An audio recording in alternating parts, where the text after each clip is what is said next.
देश के पूर्व प्रधानमंत्री और वरिष्ठ कांग्रेस नेता मनमोहन सिंह की लंबे अरसे से तबीयत खराब थी और इसी के चलते गुरुवार को दिल्ली एम्स में उन्होंने अंतिम सांस ली। मीडिया रिपोर्ट्स के मुताबिक मनमोहन सिंह एक लंबे अरसे से बीमारी से जूझ रहे थे। इसके बाद गुरुवार को उन्हें दिल्ली एम्स में आपातकालीन वार्ड में भर्ती कराया गया।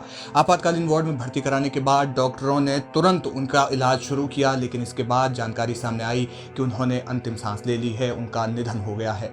मनमोहन सिंह को देश के सबसे सफलतम वित्त मंत्रियों और देश के सफलतम प्रधानमंत्रियों में से एक माना जाता है।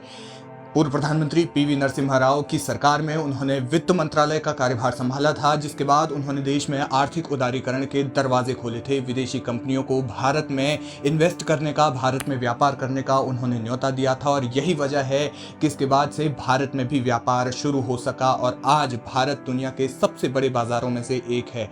भारत में जितने भी वित्त मंत्री हुए हैं उनमें से मनमोहन सिंह को सबसे सफल वित्त मंत्रियों की सूची में अव्वल दर्जे पर गिना जाता है। इसके बाद साल 2004 में वे पहली बार देश के प्रधानमंत्री बने और 2014 तक लगातार 10 सालों तक वे प्रधानमंत्री बने रहे। खास बात यह है कि उनके प्रधानमंत्रित्व कार्यकाल के दौरान एक भी बार उनके खिलाफ अविश्वास प्रस्ताव नहीं लाया गया था। उन्होंने कई अहम फैसले लिए। वे कुल 33 साल तक देश के उच्च सदन के सदस्य रहे और इस साल अप्रैल में राज्यसभा से सेवानिवृत्त हुए थे।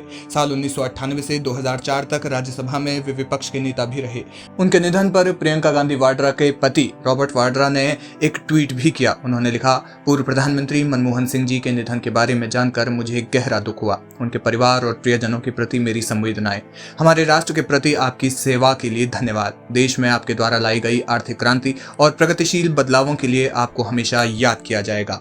बताया जा रहा है कि शुक्रवार को कर्नाटक में होने वाली कांग्रेस नेतृत्व की रैली को पूर्व प्रधानमंत्री डॉक्टर मनमोहन सिंह के निधन के बाद रद्द कर दिया गया है। कांग्रेस का पूरा नेतृत्व दिल्ली पहुंच रहा है। मनमोहन सिंह ने जून 1991 में तत्कालीन प्रधानमंत्री पीवी नरसिम्हा राव के नेतृत्व वाली सरकार में वित्त मंत्री के रूप में शपथ ली थी और इसके बाद 4 महीने के बाद उन्हें पहली बार राज्यसभा में उन्होंने प्रवेश किया था। तब से वे लगातार इस सदन का हिस्सा बने रहे। इस दौरान उन्होंने उच्च सदन में 5 कार्यकालों तक असम का प्रतिनिधित्व किया और फिर 2019 में राजस्थान चले गए। अपने राजनीतिक जीवन में उन्होंने सिर्फ एक बार साल 1999 में दक्षिणी दिल्ली सीट से लोकसभा का चुनाव भी लड़ा था।